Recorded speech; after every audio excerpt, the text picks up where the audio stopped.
Welcome to They Live by Film, a film discussion podcast focusing on the Criterion Channel and beyond. My name is Adam Lundy, and I'm joined as always by my co-hosts Chris Haskell and Zach Bryant. It Hello. feels like forever I since know. I've spoken. I know. How's things? How When are we was our all last keeping? recording? Oh, Which about a is- month yeah. ago. About a month ago, I would say. Yeah. Yeah. So it's been a minute. Chris has been to and from an entire other continent since we last spoke. Yeah, I traveled the world, and we didn't even take the short route. We went around the long way just to save the globe. If we had a month. Now I have to tell y'all, like, if you ever do have kids, I don't know if that's something you're interested in, but like Mitch and I, my wife and I, we've never been interested in like touristy things, and like we'll go like walk through Trafalgar Square, but we don't like really stop. It's just kind of like something we're like, okay, did it. But through the eyes of a child, man, that stuff is awesome. Like, it's so crazy. Like the double-decker bus, the subway, like the Buckingham Palace, like all that stuff in London that you're just kind of like, I don't know, I guess I hate to say take for granted, but like it's just sort of there. And it's like, but through their eyes, it's amazing. So it was cool to see London through his eyes. When I was road tripping last year, I went to Arizona. And one of the things I was like, you know what? I don't give a shit about the Grand Canyon. I was like, I've seen pictures of it my whole life. And I was like, it's a hole in the ground. But we were driving past the exit, and it was the South Rim. And I was like, it's like a 10-minute detour. Let's just go ahead and go take a look at it. Yeah. It was a lot cooler than I thought it was going to be. Yeah. Honestly, it was a pretty neat little thing. It was still just a hole in the ground, but it was nice to see it in person. So I can kind of get that too. Do they have like a replica of Paul Bunyan's axe anywhere? Half of it was closed. So a lot of that, I know they have a lot of stuff on the North Rim, but the North Rim was completely closed down for COVID. So a lot of the touristy stuff's over there, but yeah, you got a watchtower on the south side. Okay. Cool. Well, Very what about cool. you, Adam? What have you been up to?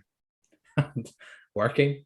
Pretty much nothing working. Finished my college year, so I had some assignments that I needed to send off. Thank God that's done. Just been working, watching movies, playing music, pretty much my normal self for the last month.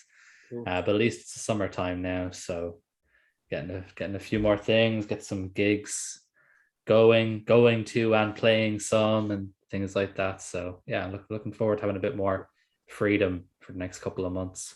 Nice. What was the name of that reggae guy? Are you going to play with him next? Oh, if I could do a feature set with Ras Tilly, I would be very happy. Yeah. But unfortunately, no, he disappeared like a spirit in the night. It's just I felt like he only existed for that one night only, and it was perfect. And I never want to ruin that. No, the band I'm going to see in July, they recently played, I don't know if you guys watched The Late Show with Seth Meyers, but they played on that the other night. They're a band from Dublin called Fontaines DC. I think they'd be up your alley, Chris. They're like a post-punk, shoegazy kind of band. They've been around for a minute, right? I know them. Yeah. They've sort of like just got really big really fast. They only released their first album in 2019, and they released their third album just like 2 weeks ago, and it's awesome. So I'm going to see them. I'm going to see them twice this year. I'm going to see them in July in Dublin, and then see them again in December in Limerick, which is a city over in the west coast of Ireland. So they're awesome. So I'm looking forward to seeing them. But I suppose we'll talk about movies now. That's what we're here for, I suppose. We're not here for Adam's movie reviews and recommendations. But if you're listening, listen to Skinty Fia, the new album by Fontaines DC. Not sponsored, but it's a great album, so everyone should listen to it. Can we do one admin thing just before we jump in? Yeah. Because like I just want to like publicly recognize anybody who's listening this is now one of like over 100 people that listens to us every episode, and like thank you all. That's nuts. Yeah, I just read it. We never actually addressed the audience. If you're listening, thanks so much for listening. Honestly, it made our day. We see our the monthly numbers go up with every episode. And, we're getting return listeners. We see how many unique listeners listen to our podcast, and those numbers match up with our streaming numbers. So for those who are regular listeners, we really, really, really, really, really appreciate you guys. We know we don't really communicate. We don't really have that means. But if you're listening, just know that we are very, very grateful for your listenership. Yeah, if you want to like find out, like call out who we are, find us on Reddit, find us on Instagram, something, and say hi. Because I'm like the geography is spread around. Like it's I don't know. I'm super. It's just really cool. I'm really appreciative. Zach thinks you're assholes. It is true. It is. And there went Okay, like 10 listeners. back into our personas now for the podcast. Back into our Yeah, podcast that's right. personas. Okay, movie time. So, The Naked City, Jules Dassin. I had seen this movie before, just to put it out there. I really liked this movie. For those who are unaware of what it's about or anything like that, it's basically shot entirely on location in New York, which is one of like the first big sort of movies to do this in 1948. And it essentially just depicts a police investigation that follows the murder of a young model. It's very bare bones, it's very simplistic. It's two cops, one sort of older, more grizzled Irish cop played by Barry Fitzgerald, one a much more younger guy, sort of fresh off the beat, as they both, try and solve this murder with slightly sort of different styles. Um, what do you guys think? Is this your first time seeing The Naked City? Have you seen it before? Did you like it or? This was my first time seeing it, and I liked it. Adam, you're much more into the noir thing than I would, definitely more than me, and I would say maybe more than Chris as well. It seems to be kind of your forte. But I enjoyed it. Like you said, it is very simple. So there were parts I had to remind myself, like, this is still kind of early-ish. So the simple plot's going to be there. The only thing that was kind of weird, because the beginning it talks about that whole thing of like, this was shot on location. You mentioned that. And I kept sitting there for like half the movie, like, why was it shot on location? Because I couldn't tell you if it was, because a lot of it, so much of it's inside. And then it got towards like the last act, and I'm like, here we go. This is why it was shot on location. It just took a while. I was just like, they could have shot the thing, and they would have been fine.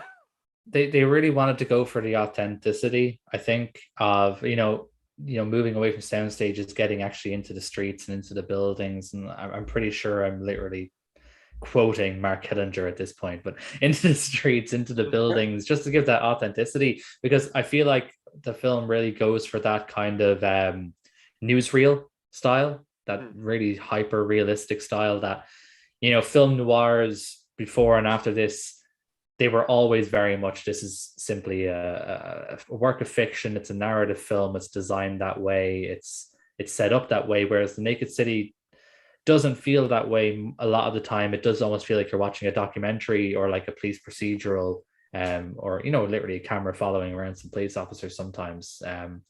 So I would almost even struggle to even put it in the noir category, and more so just call it simply a police procedural, because it doesn't really have the same kind of aesthetic as a noir would, if that makes sense. Yeah. What about you, Chris? Had you seen it before? Yeah, I'm not. I had. So Rafifi is one of my favorite sort of like heist movies. Yeah. It's like a slow cinema version of a heist movie. But I love it. And there's another one he did. I believe it's called Topkapi, which I can't talk in depth about, but I remember seeing it in theaters. It came through, and I remember loving it. So I was warm to Jules Dassin just generally, like, coming into this, and it was not what I was expecting. But I wound up, it sort of stayed with me after I saw it in a way that I wasn't expecting. So I think I really liked the movie. The world puts this at 2,765 of all time. So respected movie. Figure. Yeah, definitely. I don't know. I have to imagine Rafifi's higher than that for Dassin. Let me see. I'm just curious now. Just out of curiosity, because I found this funny when I looked it up. The way you're pronouncing his name, are you trying to do it like a French pronunciation, or? I don't know. I don't know how to say it. Okay, I was gonna say he was actually American. Jules Dassin. Yeah, he was. The reason he worked on Rafifi is because he was blacklisted during the McCarthy era. Oh, I maybe that's because the way I got to know him was through Rafifi, but he wasn't French. I was the exact same. Yeah, I thought he was French. And I was like, why is this French dude making a movie in America? I thought he was like Fritz Lang, he went there afterwards. And then I looked into it and I was like, no, this dude was born in Connecticut. It's the opposite. It's quite, yeah, it's the opposite. He went to Europe because he got blacklisted. Oh, good to know. Super interesting. Well, Jules Dassin then. Jules Dassin, exactly how Mark Hellinger, which I will talk about fucking Mark Hellinger. I'll talk about him shortly, but exactly how he pronounces it in the opening of the film. Oh, that's great. Okay. Well, yeah, I liked it a lot. It's one of those movies that it sort of messes with style a lot, like in the way that I think French New Wave was famous for messing with genre a little bit. I think this kind of combined like a typical newsreel documentary style movie with like a police procedural. It kind of felt like it was a mix of these different genres, and I think they got it right. Like I think they did it well, and like it was a highly entertaining movie. I never was bored or and I think so. I liked it. Yeah. So just I want to get this like sort of off my chest when it comes to this movie because it annoys the absolute fucking crap out of me. And that's the way Mark Hellinger will not shut the fuck up. Okay, so it's not just me, thank God. No, it's really not.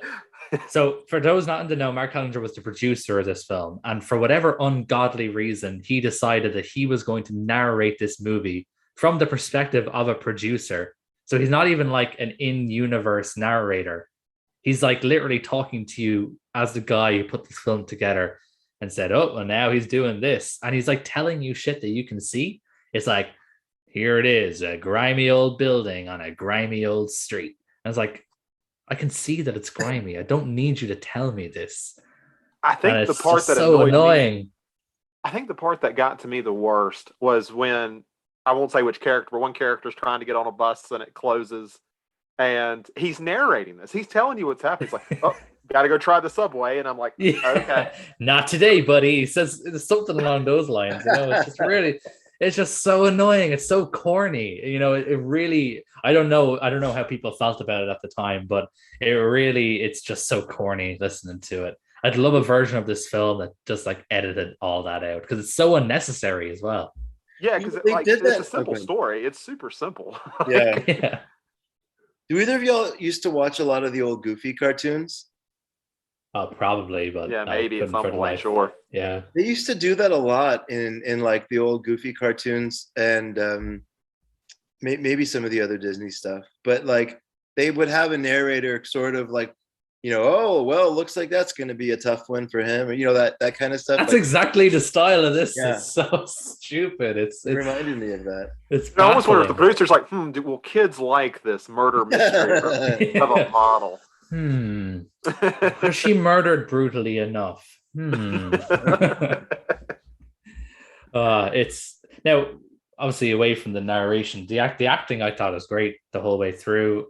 Obviously Barry Fitzgerald is I like him, even though I fucking hate The Quiet Man. I do like Barry Fitzgerald. I think he's a good actor. He does obviously play up the fiddly-dee-ness of his accent. I suppose that's kind of the it's kind of the what's the word? They're kind of like aw shucks, like the novelty really of the fact that he's an Irish cop. Oh, fiddly dee, diddly do.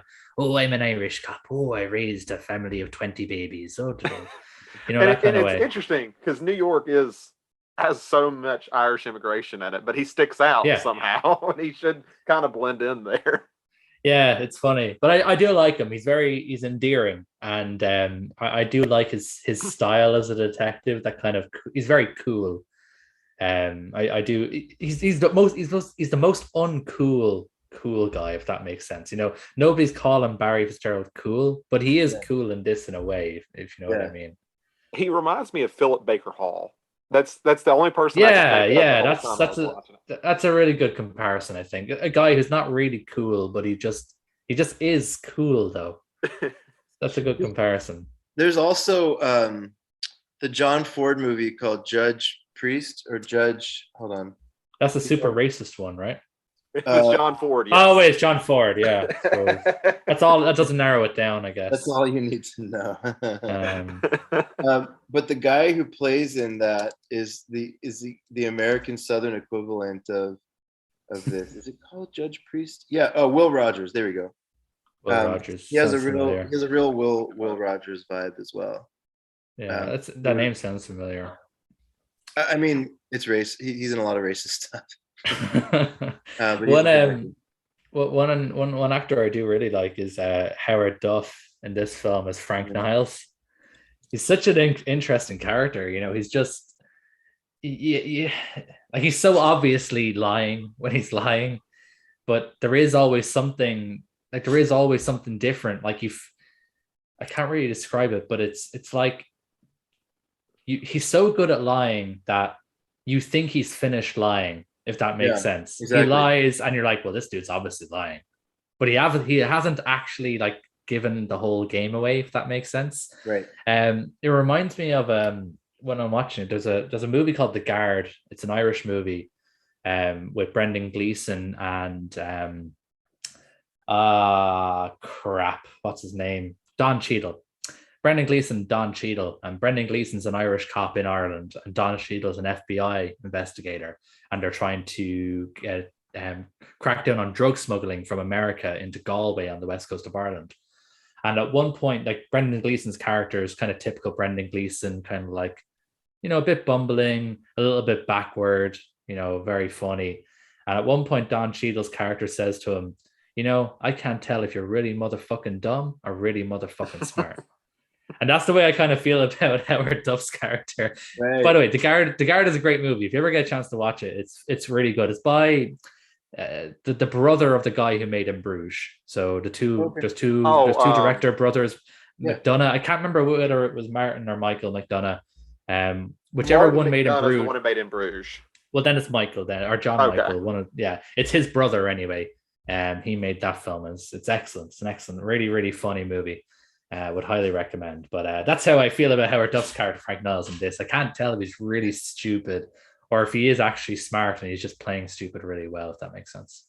Yeah, and it's interesting to like, especially I guess it's really the first big scene he has with the cops, and he like on a dime will switch his story so quickly and like adapt it. Like, so he says, "Well, like he's like, well, why you were in the war?" He's like, "Yeah, yeah." He's like, "Well, I have papers here that says you weren't in the war," and he's like, "Well, I couldn't because I was injured." He's like, "Well, what'd you do during the war?" "Well, I was doing business in Chicago," and then somebody else comes in and says, "Well, that business was a failure," and he's like, "I'm just." He just like keeps going and going and going. He has just an endless stream of like backup plans and backup stories. He's a very funny character. I did get a big kick off his character. I forgot about him, to be honest with you. I forgot it. I thought his character when I was rewatching this and he came in, I was like, if I remember, this dude is like really sinister. And then I watched him like, no, I mixed this up. This dude's just kind of funny. Um, I was trying to see if I'd seen him in anything else, and I don't think I have. But interestingly enough, he was married to Ida Lupino for 30 years. Oh, cool. I knew him from Kramer versus Kramer. I think that's the only other thing when I looked him up I had seen him in. I haven't seen that one, but I know it exists, obviously. Yeah. But I haven't seen it. Yeah, I'm just looking at his filmography here again. I don't recognize anything, but yeah, recognize or married to Ida Lupino for 30 years. She is awesome. I have big respect for her. So that is cool. The Naked City, do we want to get into like the ending or because I love the ending?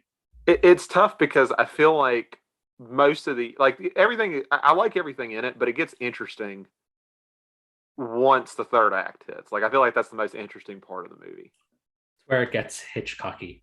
Yeah, exactly. Yeah. Yeah, I do. I love the ending. That sort of final sort of set piece on the whatever bridge it is, the Williamsburg Bridge or the Brooklyn Bridge, or I don't know. I'm not a New Yorkian, as you can tell. I'm gonna Google it while we're figuring this out. It's the Williamsburg Bridge. I just looked it up. Okay. I have the Wikipedia page for the film open, as I always do when we talk about them. But maybe as a segue to that set piece, like the character of the boxer. Yeah, we're gonna talk to him about him in a minute. I actually thought he was great. Like I liked him a lot. His acting was very big, right? Like when he was like training in the room, he had like these big movements and stuff. It's kind of cheesy a little bit. But once he felt cornered a little bit and he kind of turned and you saw that like other side of him and you saw him switch, I thought he was menacing. Like I thought he did a good job. Are we seeing a bit of Charlie Bronson in him? Yes. There's a callback. Yeah. Never seen better Bronson in him. I think so. And maybe We are like, basically casting the remake of this movie. yeah. Tom Hardy. Philip Baker Hall. Done. Philip Baker Hall is surely dead at this stage. I don't think he is. Damn. Just put some makeup on him. Yeah, that'd be fine. Philip Baker Hall. Yeah, No, he's he's still He's going. 90. He is 90 alive. years old. I don't think he could pull this off. His Google images have oxygen tubes. So Okay. Yeah, I think he might be out. I think he might be out. Yeah, that definitely Tom Hardy Bronson vibes from the boxer. Yeah. In this, I think the whole cast is great. There's honestly nobody, nobody kind of holds this film back. I liked Barry Fitzgerald's partner, the beat cop. Except for that weird scene where his wife is like insisting he beat their child. I was wondering when that was going to come back. Like, it's such they a weird so scene. much time on that, and I kept thinking like somehow this is going to tie back in, right? So I thought about it the whole movie, and I was like, oh, okay, that was She's there. just like super into him beating their child with a belt, and like his wife was like she was like really wanting him to do it. Like she was like into it, Yeah, you got called Weird. in like, don't you're coward, and I was like, oh, okay. Sure. So strange. And he's like, gotta work, gotta go, Larry. That is a scene that could have been left on the cutting room floor. Very odd, very very peculiar scene. I don't really see the point in it, other than maybe to show that he's like a righteous cop or something. That he's a real good. He's a good guy. I suppose it's probably hard to root for a cop who beats his child with a belt. It's probably like it's not very endearing. To your audience. I don't know. In the 40s, I don't know that would make a difference one way or the other. I suppose, yeah. Well, at the time, they probably thought he was like not. super progressive. Like, what's wrong with him? His son's going to end up being an asshole. Yeah, it's like this liberal cop not beating his son. What the fuck is up with that? There's that wisdom. Have you ever heard this saying before? Strong generations breed weak generations. Weak generations breed something, which leads to war, which leads to strong generations. But like the idea is that like everything kind of goes in a cycle, but the emphasis is on like it's good to be a strong generation, and that whole like strong generation thing has to do with like stronger discipline on the kids, stronger like when my dad was in school in Louisiana in the 60s, his hand would get smacked with a ruler and he would get like publicly shamed for if he misbehaved and stuff. So that wasn't that long ago. No. My father would have been the same, like growing up like in school in the 70s and the 80s, in Ireland and in like Catholic schools and stuff like that. So yeah. Definitely not that far. I feel like what that saying you're talking about, I feel like I can see it on a bumper sticker of a big pickup truck in Alabama somewhere. Exactly. Yeah. Exactly. But yeah.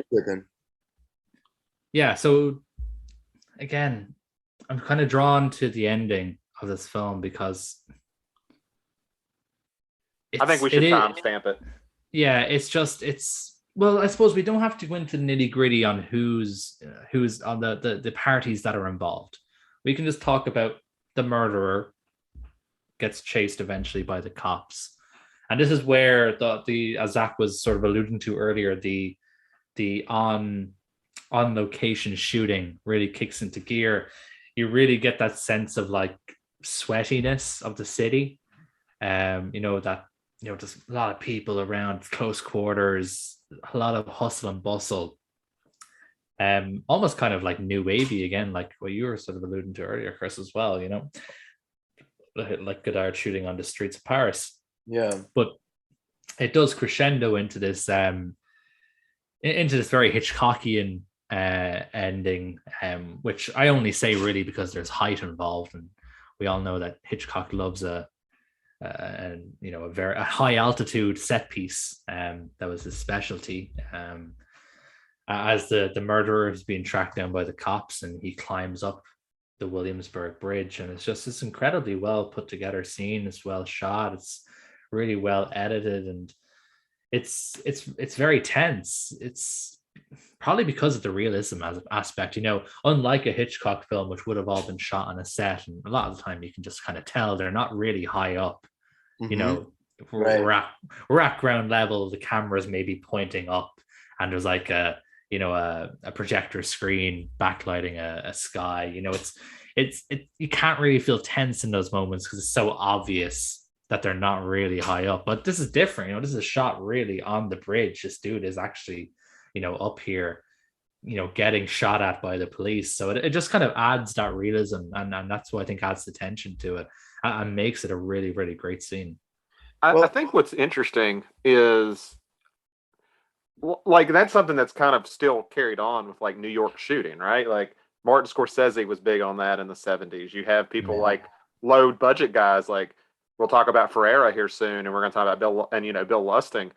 They were on, they shot in New York. That was a big part of making a gritty feeling city. And I don't know, there's something about set shooting that just feels weird with New York, I guess is the way it comes when, especially when you're shooting like outside. I'm actually surprised. I was looking on the special features if Martin Scorsese had done anything for it since he's so big into the Criterion stuff, but Yeah. I didn't see it. I almost was wondering if he would be listed for that. yeah. Yeah, you and I were going to say the exact same thing, Zach. William Friedkin comes to mind as well, but Mm-hmm.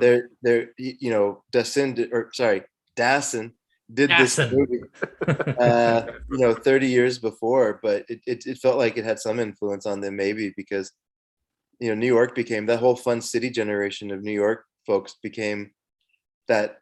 It was just that grittiness and rawness added like a lot of emotions to the scenes, right? Yeah, 100%. I would agree. I would agree. Yeah. Like, Oh, sorry. yeah, no, I was literally just gonna say, there's such a huge difference in visual aesthetics when you shoot on location in New York versus Yeah. something like, Brooklyn Nine-Nine or, How I Met Your Mother, where they're shot on a backlot in California. And it's so, it's quite obviously not a street they're walking down on, really. And I'm not dissing those shows. I like those shows. They're fun. But it's incredibly obvious they're not shot on location. Even Sex and the City, does a great job of that as well. So yeah, there's just something different about shooting in New York, even compared to like films that shoot in like Vancouver and Atlanta over New York. It just feels different when a movie's actually shot there. If that makes sense. There's a bunch of stuff that was shot in San Francisco, like the Dirty Harry movie, just some of these ones. And I feel like Yeah, San Francisco has a similar vibe to it, where it's like it's 100%. really hard to recreate that.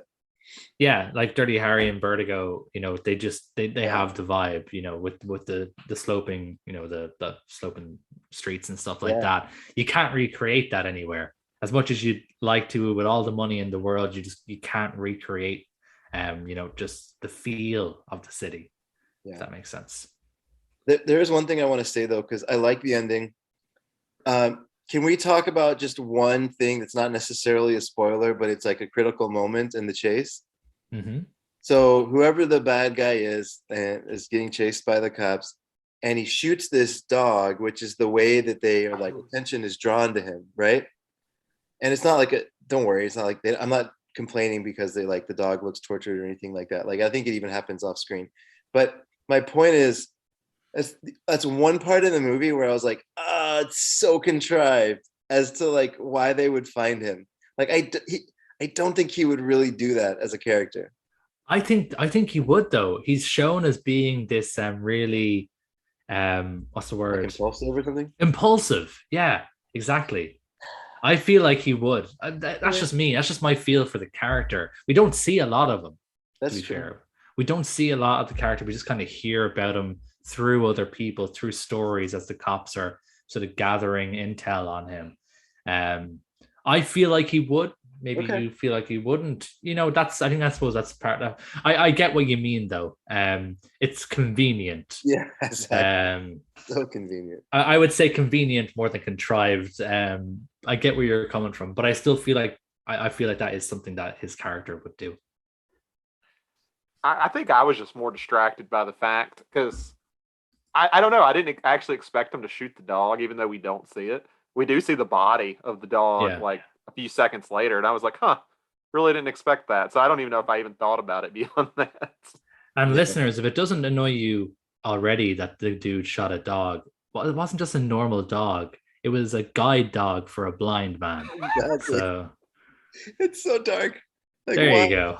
It's such an asshole move. Well, there are 8 million stories in New York City. Oh, Ah, I hated that fuck line off. at the end. Oh God. Well, after that brilliant segment end, I'd like to introduce us now to Collection Corner. um, and a month away from the doing a podcast means that I've bought a fair amount of things. So I'll try to keep this short. But the tricky thing about March and April is it's when a lot of the boutique labels sort of get antsy for cash. So there's like a million sales going on. Um, so some of the stuff has come in.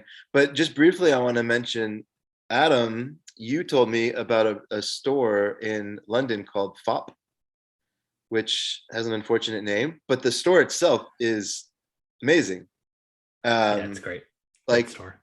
I'm sure that I think there's multiple ones. The one I went to was like right outside Chinatown, and you Yeah, walk there's in, a few in the UK. It's not even just London. I think there's a few of them across like the entire UK. and it's just like an alternative to HMV, I guess. Essentially, yeah, that's what it seems. I wasn't too familiar till I went to London last year and saw it there, which is why I told you about it. It's great. So as soon as you walk in, there's like a Arrow limited edition shelf. Like, so I got something from that. Um, they're Rogue Cops and Racketeers, which I don't believe was released in the States. I could be wrong. Zach, you're better at that kind of stuff, but I think it was only a Region B release, but it's two more Poliziotteschi films. Um, but then they had basically downstairs in the basement, they actually broke out the different Region B boutiques, and they had like a lot of their releases for each one. It was awesome. So I got two from 88 Films and two from Shameless, which I don't actually know too much about them, but I got Argento movie, Four Flies on Gray Velvet, and Oh, I know then the one you're talking about now. Yeah, they're done up like yellow, like the Jallo books. Yeah. yeah, I know the yeah, one. and then the other one was Stage Fright or Aquarius, I guess, which So good. Such a yeah, good movie. yeah. Um, Michelle Suavi, I think he was pretty closely connected, or I don't know how to pronounce his name. I hope I didn't butcher it, but I think he was closely connected to Argento He because was. okay, He was an actor in he helped with camera work with Argento. I think he was an actor in Demons. okay, So he was all with those type of guys. But yeah, okay. he was awesome. And he made a movie called The Church, which I think Argento produced or something, even, right? He did The Church, The Sect, Stage Fright, and Cemetery Man were his 4 horror movies. Oh, okay. After that, he, from my understanding, had like a family tragedy, and now he mostly just does TV work. But those are his 4 big horror films. I mean, man. Well, I don't want to get too much on this detour, but I mean, as some of them are as good as Argento films, if not better. Cemetery Man's my favorite. I don't know if you've seen that one or not, but I love Cemetery Man. I don't know. Anyway, yeah, Yeah. maybe, but yeah, Aquarius is amazing. So, got that. So I'll just leave it at that. If you're visiting London and or live there and for some reason don't know about FOP, check them out. They're very great. And then I'll just quickly say I'm so geeked out because Vinegar Syndrome put out Death Wish 2, and that in itself is exciting. But also it means they're going deeper into the MGM catalog, which has me very excited. I just, between Severin and Vinegar Syndrome and Arrow, I guess, like these boutiques they take care of these movies. Like they do such a good job on these releases. So if the studios are starting to trust them with some of this stuff, that would be fantastic. I'll stop there for now. There's a few more things that came in, but that's some of the stuff, the highlights, I guess, from what I've been collecting. What about you, Zach? So I guess both the best and worst part about collecting is the inevitable upgrades to things you already own. I've owned several movies from VHS all the way to 4K now, but I had Mondo Vision's smaller edition of Possession, that I'd gotten a few years ago, and I just couldn't help myself. I had no need for it. It was probably in most rational people's minds a waste of money, but I was able to get the big edition that they put out of 2,000 copies of. Their seller I think he's in Arizona. He has an eBay one, so he'll put them up randomly. He'll just say, "Hey, here's another copy that came in. Here's one for Mondo Visions." I want them to do more stuff because they make such cool stuff. I'm almost tempted to get a few of their movies that they haven't upgraded to Blu-ray. They're still DVDs, but they're in the same sort of box. Has this like velvet finish on it. Yeah, really great sets. I'm hoping they're not. They release so seldomly that I don't even know if they're still in business or if they're still active. But hopefully they are. They make great stuff. But that was kind of my big thing recently. So I will hand it off to Adam. What we do in this segment is we often talk about the great things about different Blu-ray companies and stuff like that. Am I allowed to speak honestly about a Blu-ray company just for a moment? Oh yeah. I just kind of want to voice my disappointment, and I've told you guys this sort of separately in chat and stuff. Just my disappointment in Arrow, the sort of last 12 months. I feel like in terms of like all the sort of major labels, they're the ones who've maybe gone downhill. Might be a little bit harsh, but I feel like they have just not been. They're just not the same as they were like a couple of years ago in terms of the not necessarily the quality of what they put out. Obviously their work in itself and the people who work with Arrow putting together all the packaging. It's all amazing as always. It's just in terms of the constant repackaging of product. Yeah. Getting films that already have individual releases and just putting them into a box set and calling it new. They've been doing it with the Fassbinder films, like all those Fassbinder films and those box sets that have been coming out. They've been out for years already as individual discs, and they're doing it with that Giallo Essentials. I do quotation marks on the essentials because they're very much not essential Giallo movies. You won't find any Argentos or Bavas in those box sets. And yeah, it's been disappointing every month. It just seems to be like they have put out some good stuff like interspersed. I'm not saying all their output's been bad. But I just feel like I've been really disappointed with their physical media output in terms of repackaging things. Obviously, I know they want to upgrade stuff to 4K. I don't really have much of a problem with them doing that. I did been putting out the Argento stuff out on 4K and stuff. Do we need 4 different versions of Tenebrae? Don't think so. Do we need 4 different versions of True Romance? Probably not. I feel like there's been a shift in the big wigs. So, I know that we obviously had James White on the podcast. It's not directed towards him or any of the people who are on the ground doing the production work on this stuff. They're not in control over this kind of thing. But I feel like maybe there's some upper big wigs after their takeover that happened last year that are maybe pushing them in a more economical direction from Arrow's point of view, if that makes sense. Now, one thing I will say, the Arrow player is phenomenal. Yeah. I absolutely love the streaming service. It's amazing. It's like neck and neck with the Criterion channel in terms of like how often I use it.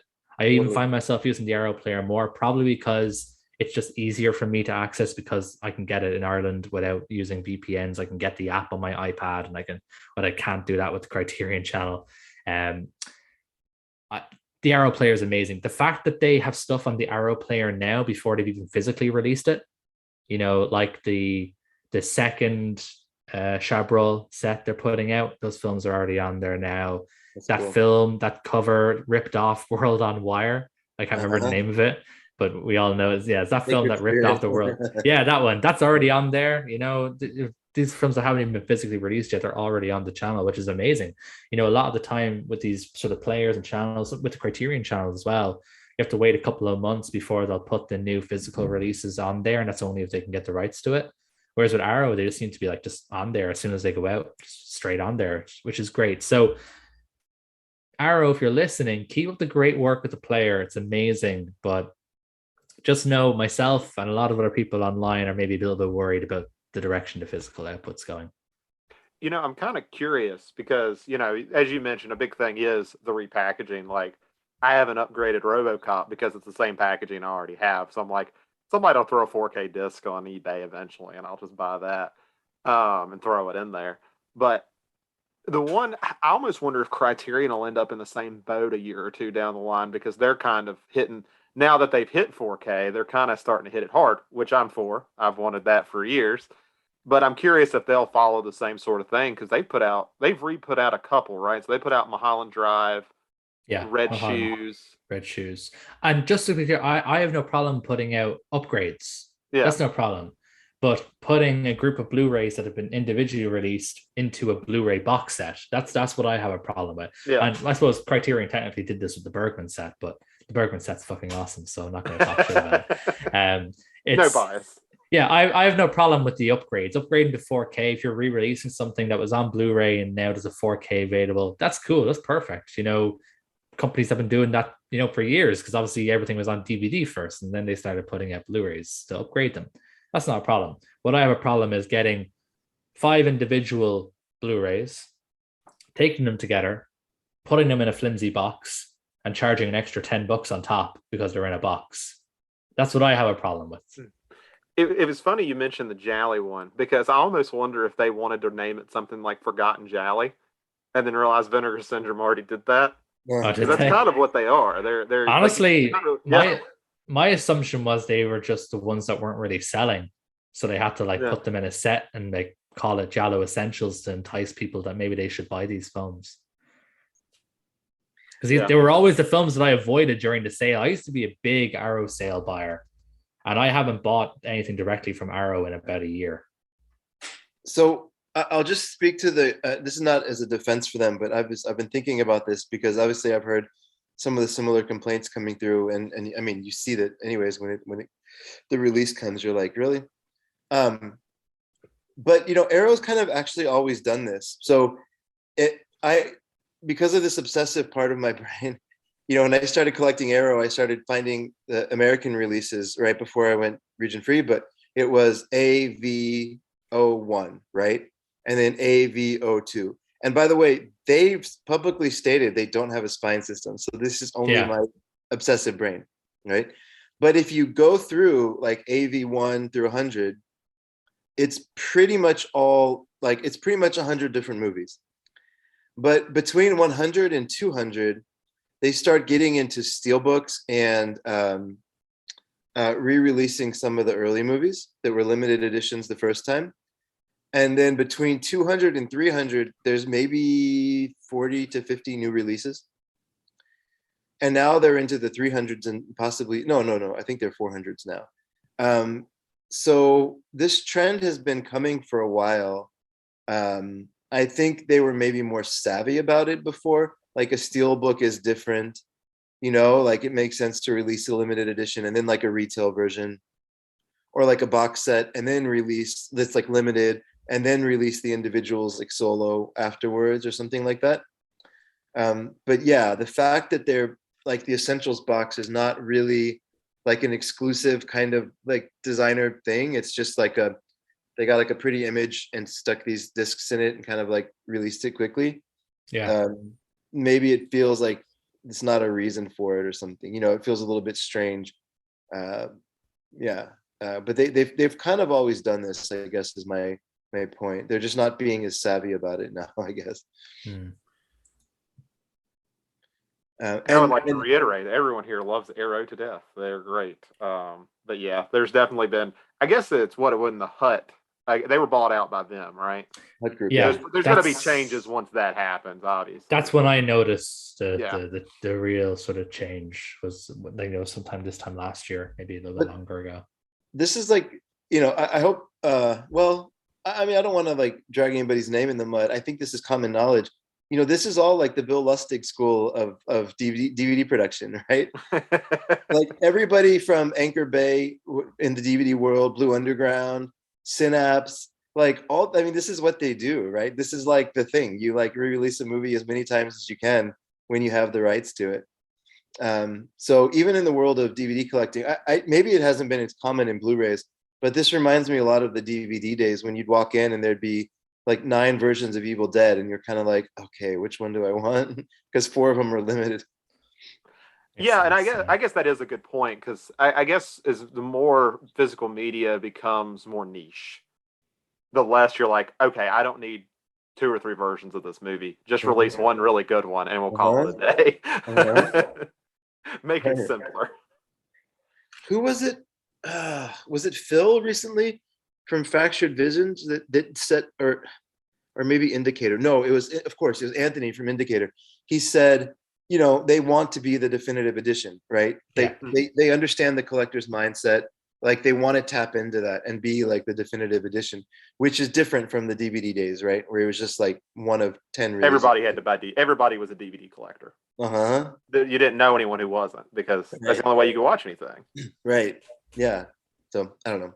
Maybe softening my take on Arrow a little bit, but I do hope they put out new beautiful releases of movies they haven't already released, because they're good at it. I wish they would do it more. Yeah, like the recent Claude Chabrol sets are like a perfect example of the Arrow of old. You know, beautiful looking sets, really, really nice artwork. They haven't released the films before. They haven't been available on Blu-ray in Region B before. That's a perfect example of when they can do something right. A good recent example. And even the Policia Tecchi set, I'm pretty sure that's kind of new as well, isn't it? The one that you mentioned. You know, those are examples of when they can do really good. When they repackage a bunch of Fassbinder movies into a box that, you know, that have already been released, that's lazy. That to me is lazy. But there's proof there that they can still do really good stuff. I would just hope that they would lean more towards that stuff. Yeah. All right, and welcome back. Now we're going to be going through my pick. It's been a while, so if you don't remember, each week we're taking turns and picking a movie to kind of pair with one of our Criterion picks. Because we did The Naked City, I decided to pick King of New York, which is by Abel Ferrara, starring really great cast: Christopher Walken, David Caruso. Is it? I think it's his name. David Caruso, CSI Miami guy. Lawrence Fishburne and Wesley Snipes, bunch of great people. It's about a drug kingpin released from prison and seeks to take total control of the criminal underworld in order to give back to the community. So this is Adam's very first Abel Ferrara movie. So I'd love to hear what he thought about it. Yeah, this film's fucking awesome. I'll take that. It's a good movie. You know, from the start I was hooked. You know, it's really great. The cast is phenomenal, as you mentioned. Like you said, Christopher Walken, David Caruso, Larry Fishburne, as I said, Larry Fishburne, Wesley Snipes, Giancarlo Esposito, Steve Buscemi shows up in one scene. You know, the list kind of goes on. It's a really, really great cast. It's a really cool, like, manic movie. It's like a different energy. You know, I've heard a lot about Abel Ferrara. I'd never seen any of his movies or anything like that, but like he just has like this different kind of energy with his films. It was really interesting. I was pretty much hooked from like this. I was like 5 minutes into the movie, and I like messaged one of my friends who really likes gangster movies. I'm like, have you ever seen The King of New York? And he goes, yeah, man, that film is so good. And I'm like, I knew 5 minutes into this movie that you would love this. Because it's honestly really, really great. I will obviously get into the sort of plot semantics and things like that, and what there's a couple of things in this film that I thought was really cool, just like energy wise, and a few creative choices that I thought was really nice. But what did you had seen this before, Chris, if I remember right? Is that correct? Yeah, it had been a minute, and you know, I forgot about this, but seeing Naked City so close, I remember I was so annoyed when Mark Hellinger was narrating this movie as well. See, my problem was I got mixed up when I watched the Pete Davidson comedy, The King of Staten Island. All these King movies out there. Like, why the hell did Zach choose this one? Yeah. Have you seen, Adam, by chance? Have you seen Driller Killer? No, this is I looked through his filmography. I've never seen any other Abel. Oh, that's Ferrara right. That's how it started. That's right. Yeah, never seen any of his films. Okay, I won't go that path, but this is just like right out of the gate, this guy like made his mark on movies. You know, like he just has a very unique style, And I love the fact that he made this movie, and then I think directly after this, Bad Lieutenant, or very soon after. Mm-hmm. Directly 2 years after. later. So you get like this kind of inverse thing where Christopher Walken is this like kind of morally driven bad guy, and then Harvey Keitel, right, is this like morally corrupt and defunct cop. And I like that he did these two movies back to back. I if you have a chance in the next few weeks to watch Bad Lieutenant, like so close to this, I think it would be a cool pairing. That's not the Nicolas Cage one, if I correct. No, but you should definitely watch that just because Abel Ferrara hates Werner Herzog because of that movie. Oh, great. Okay, perfect. Well, the whole thing Sounds is good. like the studio wanted it to be called Bad Lieutenant, and Herzog just didn't give a shit. He's like, sure, why not? And so it's not even a remake. Oh, They okay. just have sort of similar plots, and that's it. That's amazing. Fair enough. The world puts this at 2,193. That's close to That's Naked close City, to right? Naked City, Yeah. yeah. Which was ahead? King of New York is ahead. Oh, Okay. interesting. Yeah, Okay, Naked cool. City was 25 or 2,700. Nice. I think like there's a movie. Yeah, Bad Lieutenant is the highest ranked Abel Ferrara movie at 879. But anyways, there's a moment in this movie where it all clicked for me why I liked it so much the first time, right? And I'll just quickly walk you through and we can get into more discussion. But you see the gritty New York, and you see Christopher Walken get out of jail, and for the first like 5 minutes or 10 minutes, you see the two worlds, right? Everything Christopher Walken does is exquisite and glamorous, and there's like like you see him with the two women, and he's like he seems just like he's above everything. Like you feel like he's almost like a fine, like a 3-star Michelin meal, is like his character. He lives in that world. And then there obviously you see like whatever Larry Fishburne is doing, and you see this drug exchange gone bad, and you see bloodshed, and then you cut back to like this clean world of Christopher Walken where he's like coming out of jail and he's like above it all. And you see him and meet with Larry Fishburne, and you're like, what's going to go down here?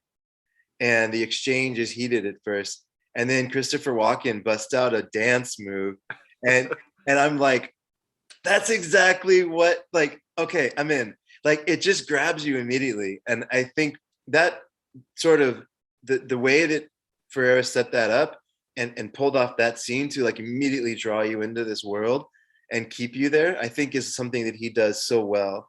And then we can get into the moral ambiguity stuff later, because I don't think I've ever known a director that does moral ambiguity better than Ferrara. Maybe, or at least he's up there with the ones that are the best at it. But yeah, that's the thing to me that, like, 5 minutes into this and you're like hooked. You're like, who is this Christopher Walken guy? Like, he's different. I love it. What you said there, the contrasting of the two worlds, that's exactly what I was really drawn into this film by, the way it contrasts the opulence with like the poverty and the griminess. Yeah. Like I said, one moment you're in these sort of lush hotel rooms, really lavish lighting, everyone's like dressed to the nines, Yeah. and then it will just cut to the next scene, and it will be this dark, gritty, grimy street. There is kind of like a racial aspect to it. The opulent seems to be the white world, and the impoverished, grimy seems to be the black world. And Christopher Walken kind of acts as the puppet master for a lot of his sort of drug pushers and heavy, the heavies, the guy who gets to do his killing and stuff. They're all black, so there is this kind of maybe sort of racial undertone that he's kind of like controlling them, and there is that sort of white power element to it. But I don't know if that's strong enough to really sort of say for sure. But that's kind of the vibe I got. But at the same time, Christopher Walken is just different gravy in this film. He's just complete. Like I said, when he busts out the dance move, and he does that a few times in the movie. He just starts with these really weird sort of manic dance moves that reminds me of the dwarf from Twin Peaks, the way he dances in the Red Room, and just so bizarre. And this is why I said it, the film is very manic, because there's so much serious stuff that happens in this movie, but then the gunfighting is all like super over the top, with blood going everywhere, like proper action movie style. You have Chris Walken is doing weird stuff every now and again. Yeah, it's such a different movie. It's just a different vibe to like any other sort of crime gangster movie. Like you'd never see a character in like a Martin Scorsese or like a Michael Mann movie or anything like that do this shit. You would never see it. But it doesn't lessen the impact of like the action and the plot and the drama. It doesn't like turn it into a comedy or anything like that. If anything, it just kind of makes the characters feel a bit more fleshed out and real and human, because not everybody is like Don Corleone all the time. People like to have, people like to have a bit of fun when they're in a good mood. And Christopher Walken's character, Frank, shows that, he's not always super serious. He's able to be human sometimes. Frank is a really interesting character anyway, because, you mentioned Don Corleone, but he kind of has that mix of like that Don Corleone and that Tony Montana, that sense that he can control a lot, like he's going through. Yeah. But he doesn't mind like doing business on his own. He does it several times in the film. If he's got something that needs to be done himself, he'll do it.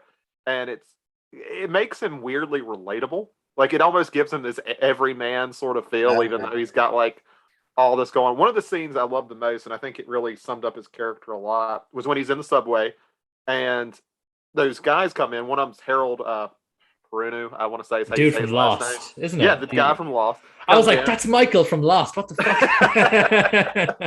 And, they come in to mug him, and he shows that he's got a gun, but instead of doing anything with it, he throws them some cash and says, come meet me at, where I can do that, and I'll give you a job. And I was like, that kind of really shows how he knows how to politicize. He's like, there's no need to shoot him because I can get them to work for me. And do what I need them to do. Yeah. And they need money. So, I mean, and, he probably would have been a pretty good mayor, honestly.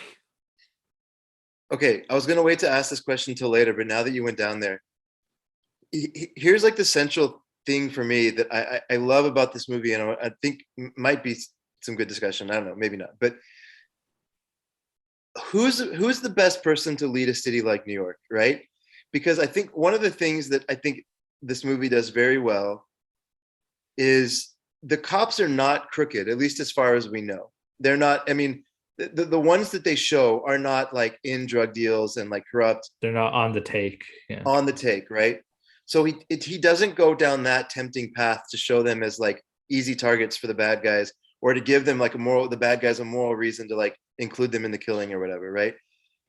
So he presents these cops that like have honest intentions as far as we can tell, even if they're a bit untamed and wild. And then he presents Christopher Walken, who, are there any spoilers in this movie? I'm trying to think. If we talk about his motivations, is that a spoiler? Unless we talk about like literally like the last scene of the film, I think pretty much everything's fair game. Okay. Yeah. At one point in the movie, he talks about his motivations, and he's like, because he gets his team to start killing some of these drug lords, and he's like, they're doing it the wrong way. There's like 13-year-olds that are being held up as sex slaves, or there's like, he's like, I don't want to run my city that way, right? So he has this like very clear, honest intention, as far as we can tell, and his own morality, almost like a Thanos type character of like, he has his own morality, right? But he's very clear in it, and he has no problem killing. Like he definitely has like he's probably a sociopath, right? Or whatever that, like he loves killing, it seems like he really gets off on it, right? So he's like this really complex character. And I like who is the right kind of person to lead a city like New York? Like, is there any room for it to be like actually a criminal, if they're kind of like led morally or something? You know what I'm trying to say? Well, you have to remember a lot of politicians are criminals anyway. The difference being that they do it to prop themselves up, whereas he seems to do it because he actually wants to help. I wasn't expecting you to crack out a Thanos comparison, and so I am slightly taken aback. But it makes absolute sense, and all I can think of now is that Thanos quote: "It's a small price to pay for salvation." Right. It is true. Killing triads and Colombian drug lords in order to get a hospital in the Bronx to stay open, that's a small price to pay for salvation, I think. So yeah, he's complex, of course. I think he would be a good mayor? No, probably not. because he would just kill anyone who tried to take it away from him. We'd end up like in Soviet Russia, where he would just end up killing whoever was sniffing around. But what makes him likable as a character, even though he is a criminal, he's, like you said, probably a sociopath, he at least has a noble end game. His end game is that he wants the city to be thriving. He wants to be the one driving that. He wants people to be. He wants people to be okay, but he also has no problem killing people to make the rest of the people okay. So he is like that. This film is basically Avengers Infinity War. So don't watch King of New York. Just watch that instead. And it's the same thing. I'm surprised we got into a Marvel reference before we got into a Robin Hood reference. Nice. Oh shit! Yeah, Disney really has us by the short and curlies. Yeah. Well, what about? Actually, go ahead. I lost my train of thought, but go ahead with Robin Hood. That's interesting. Well, I mean, it's there's no like one-to-one appearance. I don't think there's a Sheriff Nottingham here or anything, but I mean, the idea of taking from the rich and giving to the poor, and that's the kind of story that meant something in 1990. It still means something now, especially when you talk about class divide, and New York is kind of just the center of that. You have the people who live up in the high penthouses, and you have the people on the street who are having to dealing to survive, and that's just the advantage he takes. Like, that I think that's why there's an argument there of how interesting you want to make your characters, what you imprint on them. Does he care about these people, or does he use them?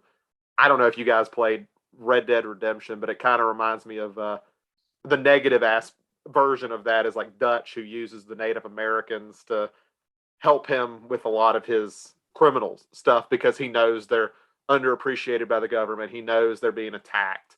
So he's like, okay, I'll use that to my advantage.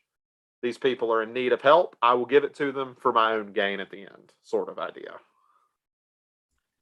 Means to an end. Yeah. I mean, Adam, in the beginning, you said that there might be something racist with the way that he sort of like has power over a lot of the Black community there. Maybe I don't know if I'm wrong in this, but I actually interpreted that slightly differently. Do you remember there's a scene where he goes in and he tries to do deal with a guy named Artie Clay, and Artie Clay says, "I won't ever do business with somebody who works with Black people." He says it in a much more offensive way. But, yes. Near the start when he first gets out. Yeah. And like, I kind of feel like, Walken is more in this play, or I guess Frank White, the character, is more like he sees there's a group of people who are hungry and ready to rise up and like become the next leaders, right? Like Larry Fishburne would do anything for him, right? And like, I guess there is always a power dynamic as a mob boss with the people that are like working for them. But I don't know, like, it just like his relationship with a lot of the Black characters in the movie feels so natural. Yeah, maybe I was either misspoke or it was misinterpreted. I wasn't necessarily saying that I felt that Frank's character itself was, racist or like a slave leader or whatever, kind of, that kind of dynamic. Okay. It was more about just white people in general were the opulent rich ones, and so kind of like the class dynamic, but more towards the racial aspect of it, where the class difference, like we're shown two different classes essentially. It just happens that all the rich class happen to be white and all the lower class impoverished tend to be Black. That's more so what I meant rather than a power dynamic, if that makes sense. So I'm sorry if that came across wrong. Oh no, I for sure that's true, and I think that he's in a weird way, like that's what makes his character so engaging, I guess. I don't know the right word, but like it seems like he's willing to fight for anybody who's willing, like, to kind of share his vision, right? Like he doesn't care. Like if you're on the ride with him, like he'll fight for you. Yeah, as long as you're on his side. If you cross him, you're a goner. I want to talk about the cops. Before I do, there's a technical aspect of this film that I just want to speak about, just in terms of the actual filmmaking itself rather than the plot or the themes. There's a couple of moments that happen throughout the film that it was just so different. And there's these moments where Ferreira essentially shows us a scene with what I'm going to call realistic sound design. And by that, I mean is characters are obscured or kind of far away, so we don't really hear them properly. There's a scene in the theater kind of early in the film where Hmm. a group of characters are all kind of standing together and you can't really hear what any of them are saying, which would be realistic if you were kind of standing close to them in a theater with all the sort of mumbles from different people kind of merging into, sound. And there's a scene then later in the film up in Frank's apartment where him and I can't remember his that sort of girlfriend he has, but they're kind of walking down the balcony and you can see their mouths moving, but you can't really hear them because the street is so noisy. You don't Oh really yeah. hear them Hmm. until they get closer to the camera. And Hmm. like in any other film, or most films anyway, that would all be dubbed over, or they'd have microphones on the actors, or, and so you'd be able to hear them the whole way down the balcony. Right. But Ferreira doesn't do that. He only lets you hear what they're saying when they get close enough to the camera, as if you're kind of standing there. And I just thought that was a really interesting sort of creative choice. It's something I'd never really seen before in this kind of movie, in a film that's very sort of, it's not like a low budget, indie film or anything like that. It's a really well put together movie on a big Yeah. budget. Yeah. It's not like he couldn't have done it if he didn't want to, that kind of way. He wasn't limited by, the he wasn't limited by money or anything like that. If he wanted to have, hear what the characters were saying, it could very easily be done. So I just thought it was a really interesting choice. I don't really have a reason behind why he would have done it. Perhaps maybe just to add to kind of like the murkiness of what people are discussing, perhaps, or just maybe adding a bit of realism to the scenes, because he only does it in those couple of times. Maybe he does it more, but I really especially noticed it in those two scenes. And I just wanted to point it out because I just thought it was really cool. It's something that I wasn't.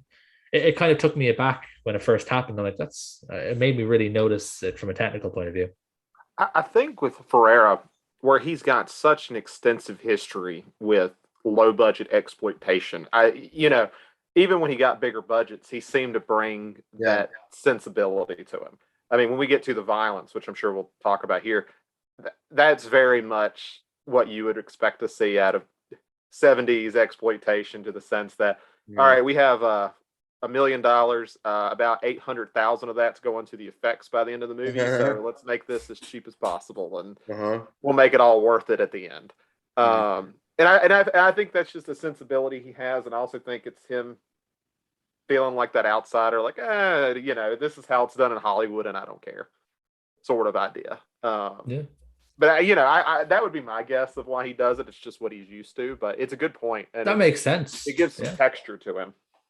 Yeah, for sure. It's something different like that I never really would have expected from a film, of this sort of, high production value, if that makes sense. I just wasn't expecting it. And I thought it was just something different. Sometimes when you watch these kind of movies, you look out for something different. And that was something different that jumped out at me, that made me kind of notice his own sort of technical style. But back to the murders. Back to the What everyone was um, waiting on. yeah. The violence in this film, it did take me aback. I wasn't expecting it to be. Obviously, again, I knew nothing of Ferreira. I didn't know he made a film called The Freaking Driller Killer. If I knew that, perhaps I would have been more prepared. I wasn't prepared for the bloody shootouts. I've no problem with them. I thought they were great. I thought the action sequences were like they were like over the top in a good way. With just machine guns blaring all over the place. I suppose it's kind of realistic. I've never been in a gunfight or anything. But that's how I kind of imagine a gunfight would go. It's not all slick, cool like it is in like cop shows and stuff. Right. I'm sure there is a manic, wild aspect to it a lot of the time, especially if you're coked up like all these characters seem to be. Exactly. Yeah, the gunfights were awesome. They were put together really well. The action sequences in general.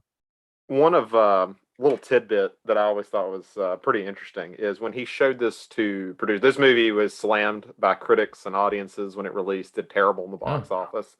But even Ferreira's wife at the time had walked out of the screening. She would not finish it, and they ended up divorcing like a month later. And I was like, I guess that's not surprising. I guess she didn't know what she was getting into. Like I'm surprised it wasn't critically like I can understand the box office aspect of it, but I'm surprised the critics didn't like it because it's an artful film. I think there's just kind of a thing with Ferrera. Like his stuff gets appreciated down the road, not when it happens. Like I think it's just because it comes off so. I think a lot of people see his stuff as mean spirited, and I'm not sure if I see it gritty and I see it harsh, but mean spirited. It depends on the movie, I guess. I guess Miss 45 can be kind of mean spirited. Yeah, like imagine seeing Bad Lieutenant as your first exposure to him. Like it's a hard movie to watch at times, right? Yeah, it really is, and I mean it's a great movie, and I think Adam, that's a good one for you to watch next if you're interested in continuing down this road. Yeah. Because I think Bad Lieutenant is a good movie. It's one of my favorites from Harvey Keitel. But his violence is just like that. I mean, at least until I haven't watched anything he's done past like 1995, because it just seems like from everything I see, it drops kind of in quality a lot. But everything, what's that? No, man, go ahead. No, I was just say, I mean, Thirst, I think was the last one I've seen of his that I really liked. But anything up to that, I mean, that's just how he does his violence, and I like it. That's kind of my thing, but I can definitely see the turn off. There's a movie he did in the 2000s called R. Xmas. Okay. It's brutal. Like I don't know. It has Ice-T. Hold on. Ice-T's in it. Victor Argo is actually in it again. That's funny. Anybody else? Let's see. Anyways, it's rough. Like, it's really rough. And he's still making movies. There's a movie he has that's in post-production right now. I just added Xmas to my watch list. I will check it out. It's bad. It's when I was working at Blockbuster and we got these free rentals that would come in like before they were released. Mm-hmm. And anyways, yeah, it's rough. But yeah, so, yeah. So again, just based on what you guys are telling me then, so if his films like are mean spirited or harsh in some way, I feel like King of New York maybe has a good balance then, because obviously Frank has this sort of noble intention. He does want to do good for the city. There is some harsh moments that happen to certain characters where you think he didn't have to do that. With some of the characters that get killed, which I won't name, I won't drop any names, but like, there's one particular character that gets killed in the film. He's only like a minor character. He's not one of the main ones, but I thought you didn't have to do that. You did it, but you didn't have to do it. I won't say it now on the recording, but I'll tell you guys who I'm referring to later. So yeah, I can definitely see that in this film, but obviously I also see that idea of having some sort of nobler grand intention, which it seems might be missing from a lot of his other films. So this one might be a good balance for him. Yeah, I'll give kind of an example of him in the early years. Since this kind of happens within the first 30 minutes of the movie, I don't feel like it's much of a spoiler, but in Miss 45, you have 2 rape scenes to the same girl. Lovely. Yeah, it's a little rough. And I mean, I like Miss 45, but it's if you want to talk about did they have to do that? That's kind of an example of when it happens twice by 2 different people. And you're like, this is the worst day this girl could ever have. And I guess that's what she's going for. But I was like, Jesus. So if anyone who's thinking about getting into Ferrera and that bothers you, don't recommend Miss 45, but Bad Lieutenant and Driller Killer and Thirst, those are great. Those are all fun. I think Driller Killer might be my next one. The title entices me. You could also unofficially he released a porn movie before that. Yes.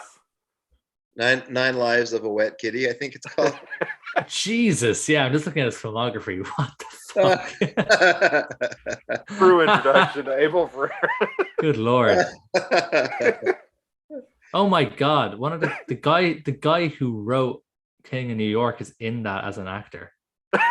Yeah, they've worked together for like the whole time. Wow. It's like his writing partner. They're just best buds. I mean, once you've done porn together, I think you were just about as open as you ever need. Everything is on the table. Everything is on the table. Literally. Driller Killer sounds fun though, and it's only like 96 minutes. That's nice. That sounds. I love that's what Adam goes to first. Let me look at the runtime. I'm gonna be watching it soon again for me, but it's up one of the next ones in my Arrow watch. So if you want to play the next Arrow two, released it, did they? uh Okay, cool. I might look into it. Yeah. For some reason, I thought Blue Underground put that out, but I guess I've been saying because I was just looking at my Blue Underground collection. I was like, they put that out, right? I guess it they feels did. like one that they would, but no, I mean, I have the Arrow release of it. Maybe they both did. Yeah, I might have because I don't think I own it. I was just looking to see if I did. I may have to get it here soon. They have a steelbook and a release, but Yeah, it seems the only Arrow did. Nothing about any other releases for it. Yeah. The artwork looks cool. you know, I thought that every character I could explain pretty easily their behavior. The only one I was a little bit confused about, and I don't know, Zach, if you have any light that you could shed on this, or of course Adam, if you do, but I didn't quite understand the motivations of the older detective.